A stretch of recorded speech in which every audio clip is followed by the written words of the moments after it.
Okay, we're gonna divide monomials by monomials. Hold your breath because it's just really exciting stuff, okay? Before we get started, I'm going to be pretty detailed in this video. If you don't need that much detail, I'll link a video over there where I just go really quickly through this. Also, I will link a playlist where I've got a bunch more things that are similar. We're doing monomials here. I'll do dividing binomials, polynomials, all sorts of exciting stuff like it's Christmas and the 4th of July. So if you need to check those out, go ahead and do that. But let's get started here. So we are dividing these. You can also think of it as that we're simplifying them. It's really the same thing.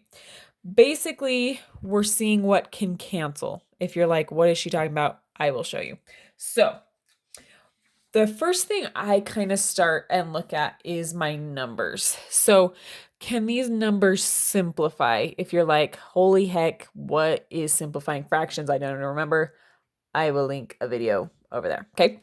So basically, I'm looking for what numbers go into both of these. So I noticed that 3 goes into both 21, and of course it goes into 3. Okay.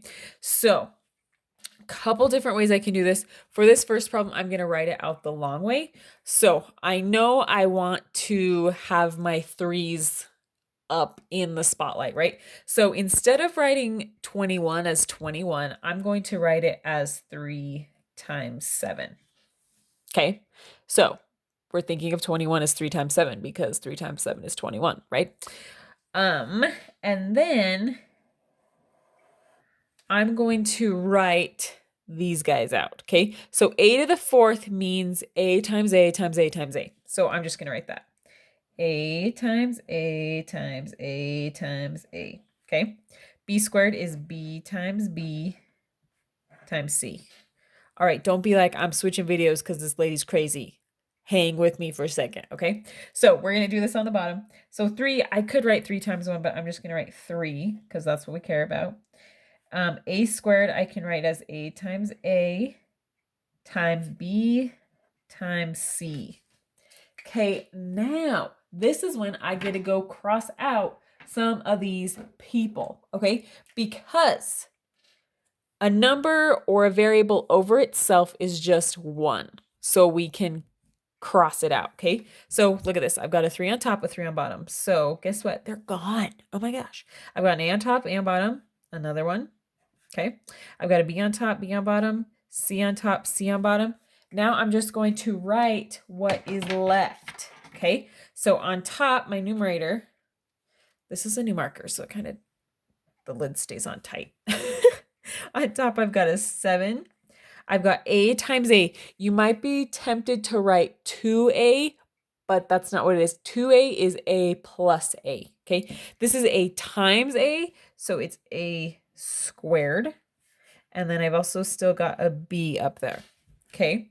Now, all of these canceled. So that doesn't mean it's over 0. That's a big no-no in math. It's just over a 1. So that is your answer, but usually we just don't write the 1 down there. So you probably just have your answer as a squared. Sorry, 7a squared b. Okay? Not too bad, right? Aren't you glad you stuck with me? If you're still here, I hope you are. All right, let's look at another one. I'm gonna also write this one out the long way, and then this one I won't write out the long way. We'll kind of do it the quicker way, and then you just go with whatever way works better for you. Okay, looking at these two numbers, I notice that 3 goes into both of them. Again, it's not always 3, but it just happened to be these two problems. It was 3.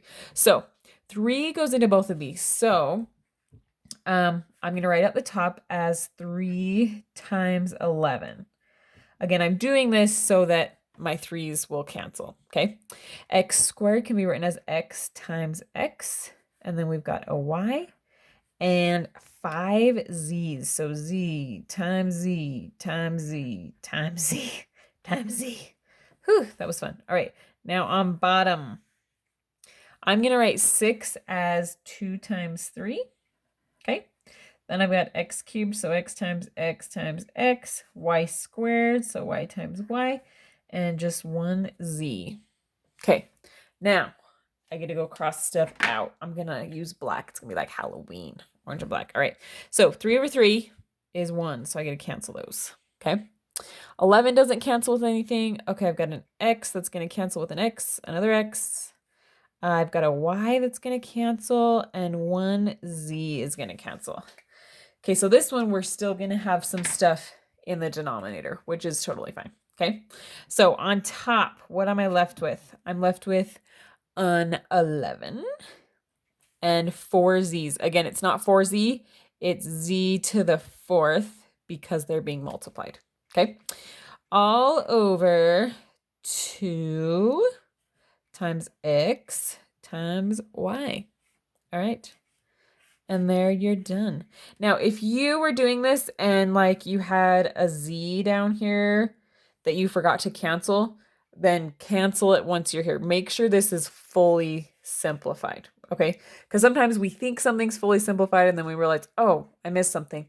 So just double check, make sure it's fully simplified, okay? All right, last one. I'm not going to write this one out all the way so you can kind of see how to do it without necessarily having to write this out every time. If this helps you, do it. But hopefully it's something that you can kind of not have to do forever because it can take a bit of time. But anyway, all right, these two numbers, 14 and 2. 2 goes into both of them, right? So this is kind of where I'll cross things out here. So 2 goes into 2 once, right? 2 goes into 14 7 times. Okay, so this is just like up here. If we'd written this as 2 times 7 and we'd written it as 2 on the bottom, then the 2's would have canceled and I'd just be left with a 7 on top, right? Okay, now I've got S to the 4th on top, S to the 2nd on bottom. So that's 4 S's on the top, 2 on the bottom. So the 2 would cancel out with 2 of these ones. So I'd be left with 2 S's, right? S squared, I should say, would be the more mathematically proper way to say that. So S squared, S times S, okay? Now here I've got T to the 5th over T to the 6th. So these 5 would cancel out with 5 of these ones. So I'd just be left with T to the 1st, which is just T, okay? And then U has nothing to cancel out with on the bottom. So what do I have left? Okay, I have 7 on the top, S squared, my T's all canceled on top, U, and what do I have left on the bottom? I have a 1, which you can write, you don't have to, I'll write it at first. So 1, the S is canceled, I have 1 T left. So 1 T, which you can just write as T. So 7 S squared U over T. And that is my answer. Oh my gosh, not too bad, right? All right, go ahead and go to bed. Get your homework done. Get your homework done first, probably, then go to bed. Have dreams of math that aren't nightmares.